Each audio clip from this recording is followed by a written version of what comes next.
masa aplikasi ini mengenai sejarah gereja. Judul di dalam paper sejarah gereja ini adalah GKSBS Tanjung Karang yang berlaku dalam panggilan Allah di tengah konteks Lampung sebagai daerah transmigrasi. Saya merefleksikan sejarah gereja ini berdasarkan perspektif dari teori konflik dan perdamaian Johannes Lampung.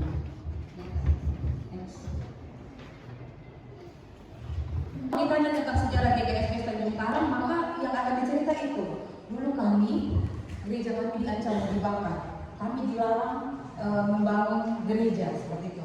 Bapak Ibu, kalau kita melihat dari perspektif konflik dan kekerasan ini, maka itu bisa kita lihat sebagai kekerasan kultural yang bisa juga masuk di dalam kekerasan struktural, tidak terlihat orangnya, dan di situ kita dibungkam oleh sesuatu yang namanya kita seperti diindoktrinasi bahwa memang orang Kristen dan orang Jawa berhak mendapatkan kekerasan. Daya kritis kita dilumpuhkan untuk kita kan minoritas, wajarlah dilarang gereja ini mau dibangun. Gitu. Mungkin sampai hari ini GKSBS Tanjung Karang juga gak pernah berpikir mau memperbesar gereja ini, karena sudah terindoktrinasi bahwa sebagai yang minoritas, apalagi pendatang dari Jawa, nggak mungkin. Kita pasti akan dilarang dari masyarakat dan itu wajar. Nah itu adalah kekerasan yang tidak terlihat dan kita menganggap itu sebagai suatu kewajaran. Next. Kalau begitu bagaimana dengan damai? Nah Bapak Ibu, yang disebut dengan damai ini dalam perspektif tadi saya katakan, saya merefleksikan sejarah kita berdasarkan teori Johannes Lampung. Ternyata damai itu sederhana saja, berusaha menyelesaikan konflik tanpa kekerasan. Menarik di sini. Sampai saya nggak selesai 1 bulan untuk menyelesaikan paper saya, karena banyak sekali hal yang menarik di sini. Ibu bisa membaca ini sudah dalam bahasa Indonesia. Hanya satu saja yang akan saya presentasikan. Sebenarnya kalau nanti baca paper lengkap saya, itu banyak hal, tapi yang akan saya angkat dan yang paling menarik bagi saya itu adalah ini, sesuatu yang berkaitan dengan pola relasi. Ternyata Bapak Ibu, di zaman pemerintah Hindia Belanda waktu masa kolonisasi waktu itu, saya tertarik sekali dengan satu kebijakan pemerintah itu yang namanya kebijakan enclave. Gitu ya. Mungkin bisa di next, biar bisa lihat. Nah, ini enclave itu apa Bapak Ibu? Enclave itu seperti kalau Bapak Ibu lihat di gambar yang bawah, yang hijau itu. Yang kuning itu disebut enclave. Bagaimana cara bacanya enclave atau enclave? Ada yang bilang enclave, ada yang bilang enclave gitu ya. Enclave. Enclave itu yang warna kuning, yaitu wilayah teritorial yang terpisah dan terkurung dari wilayah yang lain. Kalau Bapak Ibu ingat ada Gedung Tataan, ada wilayah apa lagi yang diingat sebagai tempat-tempat pusat? Batanghari gitu ya.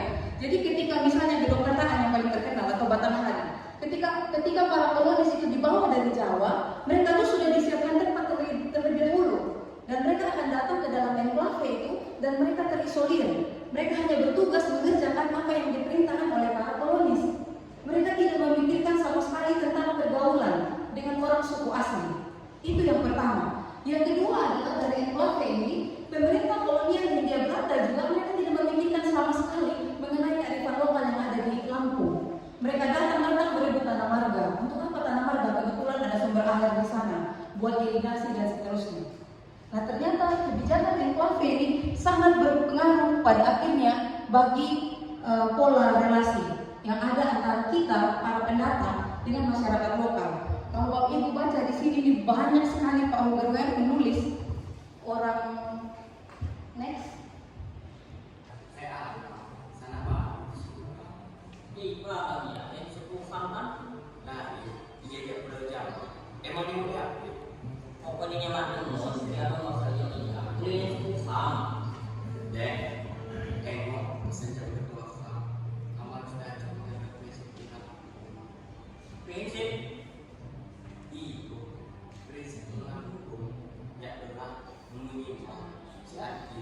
Sikap sopan santun, saling menerima dan menjaga kerukunan silaturahmi antar sesama. Oh, kenal ya Bang. Prinsip sopan santun harus sekali. Oh, itu memangnya kamu harus belajar bergaul dimasuki kamu. Boleh kamu di Indonesia, si berbeda,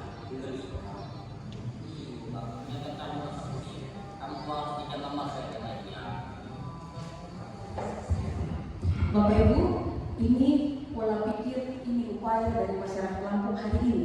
Ini video baru, ini promosi perdamaian. Jadi kalau kita masih tinggal dengan cara berpikir yang kemarin, kita ketinggalan. Orang di sini saja sudah mulai berpikir sangat maju. Bapak Ibu menangkap apa tadi falsafah hidup yang ada di dalam video itu? Apa namanya? Nemui nyimah, gitu ya. Next. Apa nemui nyimah, gitu ya? Nemui itu artinya tamu, atau dari kata temui, dan simah itu artinya perilaku sopan santun. Jadi sebelum kita orang Jawa yang berpikir bahwa kita punya peradaban yang tinggi datang ke sini, orang di Lampung sudah punya peradaban yang tinggi, sudah punya falsafah hidup, perilaku sopan santun, murah hati, ramah terhadap semua orang yang datang. Tadi itu saya mensinyalir bahwa Equatre itu salah satu pendukung kenapa pola relasi kita begitu buruk. Karena kita tinggal di dalam sekat-sekat yang memang sengaja dibangun. Next. Kita jujur-jujuran saja sampai hari ini ada beberapa gereja yang sudah buat program untuk juga pelayanan terhadap masyarakat. Paling banyak program kita kan hanya untuk ke dalam. Kalau yang keluar itu insidental, misalnya Lebaran, misalnya Natal gitu. Nah ternyata kalau kita baca di dalam sejarah itu sudah banyak sekali. Waktu saya sudah habis, Bapak bisa lihat di dalam paper itu mulai dari land grabbing itu mereka berusaha untuk menolong orang yang tanahnya dirampas, membuat sekolah. Bapak Ibu pertama kali Pendeta Dalam Harmojo datang ke Jawa, yang kedua ada namanya jemaat pertama di Tanjung Karang itu sudah buat sekolah di Ambarawa. Kemudian misalnya seperti Bu Yukaso, mereka bidan yang dijemput dari Jawa begitu dibawa ke sini. Jadi pendidikan, kesehatan dan seterusnya, bahkan tahanan polisi itu sudah menjadi perhatian dari gereja. Termasuk GKSB Tanjung Karang dulu, KWJ-nya pernah menjual nasi bungkus murah ketika musim paceklik di sekitar tahun 70-an. Jadi berbicara tentang program gereja yang terencana dan kontinu itu bukan hal baru buat Tanjung Karang. Justru kalau tidak ada hari ini, nah yang perlu dimasukkan kembali, diingat kembali sejarahnya. Tapi Bapak Ibu, next. Tidak akan pernah lagi kita menghidupi value atau nilai yang sudah pernah ada di dalam sejarah. Dan saya bersyukur Bapak Ibu, di pasca penjajahan sudah ada teolog yang punya pikiran yang merdeka. Beliau katakan di dalam pembinaan para pembantu pendeta itu saya kutip, ini foto ini dalam pembinaan para pembantu pendeta, dikatakan dengan istilah dialog dinyatakan bahwa orang lain adalah menjadi objek PI kami. Orang lain itu sesama kita, seorang yang mencari Allah dan dicari Allah. Jadi tidak lagi berpikir bahwa pelayanan adalah untuk mengkristenkan, tapi sungguh-sungguh melakukan pelayanan diakonia, menolong, melihat orang dengan nilai universal, yaitu melihat sebagai sesama manusia yang sedang mencari dan dicari oleh Allah. Ini kalimat yang saya kutip langsung dari buku ini oleh Pak Pendeta Pujo Swito. Ya, terakhir. Ya, terima kasih.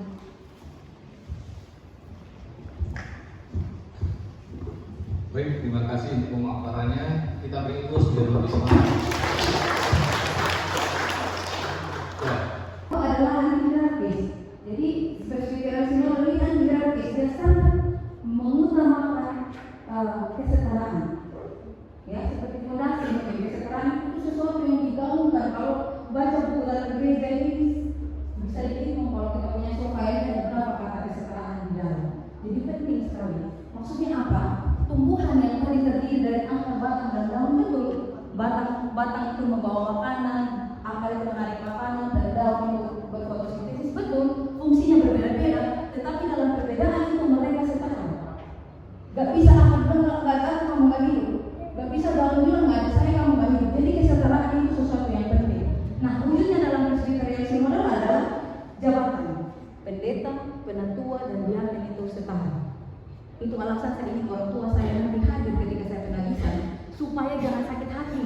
Kalau lihat pendetanya di sini setara, sebab di GKS pendeta itu tinggi, primus inter pares dia lebih tinggi. Supaya orang tua saya tahu, kamu harus siap menerima bahwa saya dipanggil di gereja yang menganggap yang menghidupi kesetaraan antara penatua, diaken dan pendeta. Itu dalam jabatan. Kemudian setara dalam kepemimpinan. Mau MPJ, majelis pimpinan jemaat, majelis pimpinan klasis dan sinode itu dipandang sebagai setara. Demikian juga jemaat, klasis dan sinode itu setara, gitu ya. Terus apa yang membedakan? Yang membedakan adalah wilayah pelayanan, ya. Jadi mulai dari jemaat meluas ke klasis, meluas ke sinode. Jadi bukan tingkat-tingkat gitu, tapi luas wilayah. Gitu. perluasan wilayah pelayanan gitu. Ya itu. Nah, ini sudah semua unsur-unsur dan fungsinya menjalankan fungsi dalam rangka kesejahteraan. Next, tata gereja di dalam tata gereja ini kita disampaikan di sini bahwa tata gereja ini jadi siapa sih komandan di dalam presbyterian sinodal, yaitu majelis. Ada penatua, ada diaken di dalamnya itu majelis. Nah, tata gereja ini seperti semacam alat gitu. Saya mau membahasakan alat tapi bisa diluruskan kepada semacam alat di dalam tangan para presbiter itu untuk menjaga ketaturan proses interaksi dan juga untuk memberi tempat bagi jemaat untuk memakan potensi. Nah, yang sering sekali kita pakai di dalam rapat majelis adalah untuk menentukan arah dalam menyelesaikan masalah. Menurut saya ini penting, waktu itu kita harus menjadi catatan bahwa kita menjadi arah dalam menyelesaikan masalah, tetapi tetap terbuka pada Roh Kudus. Artinya pada satu sisi memang kita harus mengacu dari ini, tapi ada kasus-kasus tertentu kita harus terbuka pada Roh Kudus. Nah, ini sebenarnya tata gereja ini berangkat dari apa yang menjadi karakter Tuhan. Ya, Allah itu kan Allah yang menyukai keteraturan, seperti ketika menciptakan. Tetapi kita lihat juga di dalam dirinya di dalam karya Yesus Kristus ternyata fleksibel juga. Apa yang orang pandang salah, di situ malah dibenarkan. Jadi Allah teratur, tetapi juga menyukai keteraturan, tetapi juga fleksibel. Nah, kira-kira tata gereja itu dipandang seperti itu. Kita tetap terbuka pada karya yang kudus dalam menyelesaikan masalah. Dari pengamatan saya, gitu ya, dari hasil pengamatan saya, dari hasil pengamatan saya menemukan bahwa ketika saya orientasi kemarin, saya dikasih bagan. Saya dikasih bagan yang menunjukkan bahwa ada majelis jemaat paling tinggi, di bawahnya ada MPJ, lalu di bawah MPJ itu ada 16 komisi. Artinya MPJ itu adalah majelis yang bertugas dalam manajerial program. Jadi komisi itu bertanggung jawab terhadap MPJ dan MPJ nanti akan bertanggung jawab dalam MMJ. Nah, tetapi pada pelaksanaannya, saya gambarkan juga dalam paper itu, dalam pelaksanaannya seperti tinggal 5 menit waktu itu, tapi saya sampaikan secara cepat. Dalam pelaksanaannya saya lihat MJ di dalamnya ada ketua, wakil, ketua, sekretaris, bendahara, dan anggotanya itu seluruh anggota majelis. Jadi dalam struktur ada gambar MPJ, tapi dalam pelaksanaannya MPJ itu non-fungsi. Nah, ingat tadi sebuah organisme kelihatannya oke, tapi mereka mengingatkan bahwa ada organisme yang berjalan oke, tetapi ternyata di dalamnya itu ada yang berfungsi dan ada yang disfungsi.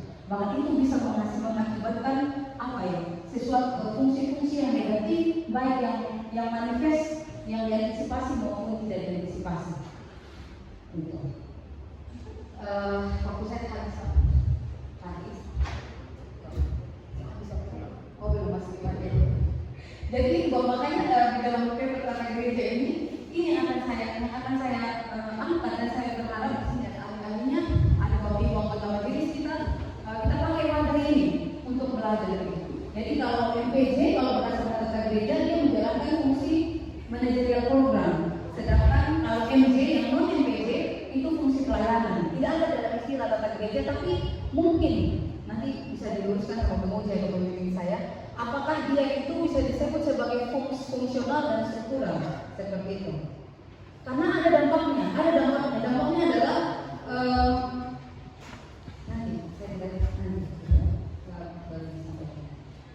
ada salam dulu. Kalau kita kan foto dan salam cuma di awal ini. Nah, kalau kita lihat dalam buku liturgi KSBS, ada satu yang belum ada di kita, yaitu salam sebelum pelayanan firman.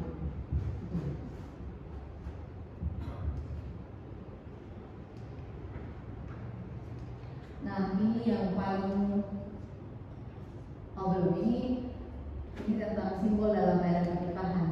Ada jabat tangan, ini untuk janji untuk apa ya? Untuk kesungguhan dan komitmen. Lalu cincin itu untuk apa? Cinta yang tak berujung. Lalu keberkatan nikah itu adalah gereja yang meneguhkan pernikahan. Jadi kita bisa dinikahkan di pemerintahan di luar, kita dinikahkan di luar gereja, tapi peneguhan itu hanya bisa terjadi di dalam gereja karena Allah menyalurkan secepatnya hanya melalui gereja. Jadi gereja melakukan peneguhan pernikahan. Lalu ada kitab suci yang diberikan supaya di rumah tangga ini tentunya kitab suci. Ada pemberian kain dan beras itu mengingat bagaimana Allah memelihara kehidupan dari SBS sejak semula, lalu ada sungkeman untuk mengamalkan kepada orang tua. Ini ada baptis, hidup, dan seterusnya.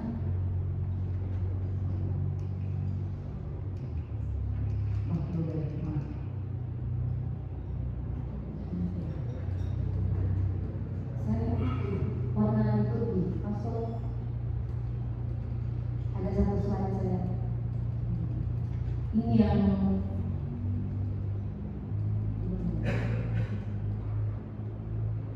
ya, ini yang saya pilih untuk dipresentasi tentang hidup dan Bapak yang paling penting, karena ini yang selalu menjadi pertanyaan. Kalau dibantu warna putih.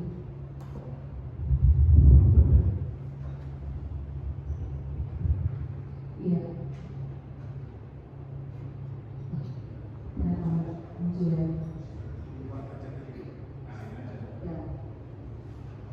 Nah ini warna putih. Ini yang selalu menjadi pertanyaan karena baik Bapak Oscar maupun Ibu akan pakai rumah memasang ini menggunakan sekolah apa itu selalu menjadi pertanyaan setiap minggu, dan ini yang kita tunggu dan saya senang kita sudah mendapatkan ini sekarang. Warna putih, ada warna putih yang menjadi lambang ketulusan dan kebersihan begitu. Ini ada Ibu WJ di sini, jadi bisa membayangkan mau dekorasi yang seperti apa. Karena ini selalu menjadi pertanyaan. Kemudian itu bisa dilihat untuk hari raya apa saja warna putih itu. Ada Natal, Paskah, kenaikan Tuhan Yesus, perjamuan kudus dan seterusnya. Dia lambang warna terang, lambang cahaya lilin, lambang Kristus yang dimuliakan. Lalu yang kedua ada warna ungu atau violet, itu lambang penyesalan dan pertobatan. Itu 40 hari sebelum Paskah dan juga bisa untuk menjelang Natal. Bagi kita di SPS ini warna yang tergelap dan di dalam warna gerejawi. Kenapa kita bilang warna yang tergelap di dalam warna gerejawi? Karena nanti kita di yang warna itu ada warna hitam, lambang keputusasaan. Di SPS tidak lagi menggunakan ini. Warna lambang keputusasaan ini dari SPS menyatakan bahwa untuk kita warna tergelap itu ungu, jadi tidak ada lagi warna hitam. Gitu. Kemudian merah, orang datang ke pendeta, ular malah tambah stres. Kenapa? Kalau Pak Cuma bilang karena pendeta juga stres, bukan Pak, bukan itu. Karena orang datang ke pendeta malah tambah stres. Karena apa? Ekspektasinya kalau datang sharing bergumul ke pendeta mau mendapatkan dalam luar yang besar, hal-hal yang spektakuler, tapi tidak. Mungkin pendeta memberikan telinga untuk mendengarkan, hati untuk mendengarkan dan didoakan. Sederhana sekali. Nah, harapan yang besar untuk memperoleh sesuatu, untuk menyelesaikan masalah kita, harapan untuk memperoleh sesuatu yang besar dalam menyelesaikan masalah kita itulah yang membuat masalah kita semakin besar dan bisa membawa kita kepada depresi. Nah, kadang yang terjadi adalah kita tidak menyadari bahwa kita sudah pernah memiliki hal besar dalam hidup kita, dan kita terus berharap ada hal besar yang datang dalam hidup kita. Padahal kita sudah punya. Begitu. Yang kedua, peristiwa Elia tadi itu merupakan kabar baik buat kita, Injil buat kita. Karena apa? Dari peristiwa Elia kita akan ditunjukkan mengenai bahwa terkadang Allah itu menolong dan meneguhkan umatnya dengan cara yang tidak kita pahami, yang tidak kita pikirkan sebelumnya. Nabi Elia adalah nabi yang hidup dengan hal besar di dalam kehidupannya. Nabi Elia Tuhan pernah memakai Nabi Elia untuk menyelamatkan janda dari Sarfat. Bahkan yang paling spektakuler itu adalah Nabi Elia pernah membuat kontestasi, mempersembahkan korban seperti itu, kemudian meminta api dari langit. Mesbahnya Dewa di situ, mesbahnya Nabi Elia di situ. Lalu mereka meminta kepada Tuhan siapa yang Tuhan yang benar akan memberikan api. Dan disitu dibuktikan Tuhan yang Nabi Elia yang benar, dan api itu datang membakar persembahan Nabi Elia. Itu hal besar yang menyertai kehidupan Nabi Elia. Tetapi tidak ada Tuhan di sana. Yang ketiga ada api. Kemarin kan Tuhan hadir dalam api, tapi kali ini tidak ada Tuhan di sana. Tuhan justru ada di dalam kol demam madaka, ya. Kalau di dalam terjemahan LAI yang pertama dibilang angin sepoi-sepoi basah, tapi di dalam terjemahan LAI yang kedua dan seperti ini paling mendekati makna dari kol demam madaka, yaitu Allah hadir di dalam hembusan angin yang lembut. Bahkan ada penafsir yang mengatakan hembusan angin yang lembut dan cepat sekali. Jadi tidak spektakuler, tidak besar, tidak lama, dan tidak menunggu orang lain melihatnya. Hanya untuk pribadi itu saja yang menemukan Allah. Hanya untuk Elia. Sederhana sekali, alami sekali. Tidak merupakan sesuatu yang orang bilang mujizat dan seterusnya, tidak. Itu cara Tuhan menampakkan diri. Melalui datang untuk menghadirkan kehidupan kita, justru melalui hembusan angin yang lembut. Kadang-kadang Tuhan meneguhkan kehidupan kita justru melalui hal-hal yang kita anggap paling biasa sekalipun. Pernah nggak Bapak Ibu tiba-tiba keluar rumah, lihat ada tanaman yang mati, terus tiba-tiba, iya ya, hidup itu seperti ini. Hari ini tumbuh, berakar kuat, berbuah, besok mati. Tapi dari kematian itu ada biji yang tumbuh lagi. Itu melihat sederhana itu kita berfiksi yang dalam sekali, yang membuat kita bahkan sampai mampu menghadapi persoalan hidup kita. Itu kadang-kadang Tuhan seperti itu. Jadi jangan abaikan apapun yang ada di dalam lingkungan kehidupan kita. Nah, Bapak Ibu dan Saudara yang dikasihi Tuhan, dari depresi menjadi selebrasi. Jadi tadi Elia melarikan diri, dia masuk di dalam gua, dia bersembunyi, tetapi Tuhan datang Elia, hai Elia, apa kerjamu? Lalu Elia menjelaskan. Jadi bagaimana Tuhan datang untuk mendengarkan Elia. Lihat waktu ketika Tuhan datang itu, Tuhan itu tidak banyak bicara, ya. Hanya bertanya, hai Elia, apa kerjamu di sini? Lalu Elia yang banyak berbicara, aku bekerja segiat-giatnya bagi Tuhan. Aku karena orang Israel meninggalkan perjanjian, meruntuhkan mesbah-mesbah, membunuh nabi-nabi dengan pedang. Hanya aku sendiri yang masih hidup, tapi mereka membunuh aku. Tuhan tanya lagi, hai Elia, apa kerjamu di sini? Elia jawab lagi. Bapak Ibu coba kita ingat pengalaman-pengalaman kita. Kadang-kadang kalau lagi tertekan, lagi dalam masalah yang nggak bisa kita cerita, orang lain datang cuma umpan sedikit saja, kita cerita banyak. Tapi yang cerita itu kita lega. Ternyata model pastoral yang seperti ini, model pastoral seperti zaman dulu, dari zaman Elia. Tuhan menggunakan ini kepada Elia. Begitu. Tuhan menggunakan ini kepada Elia dan Elia menjadi lega setelah itu. Karena setelah itu kalau kita baca terus, Elia akhirnya diberi tugas oleh Tuhan untuk menggantikan Elisa sebagai penggantinya, terus menghabiskan raja-raja Israel dan seterusnya. Tuhan datang dan mendengarkan Elia.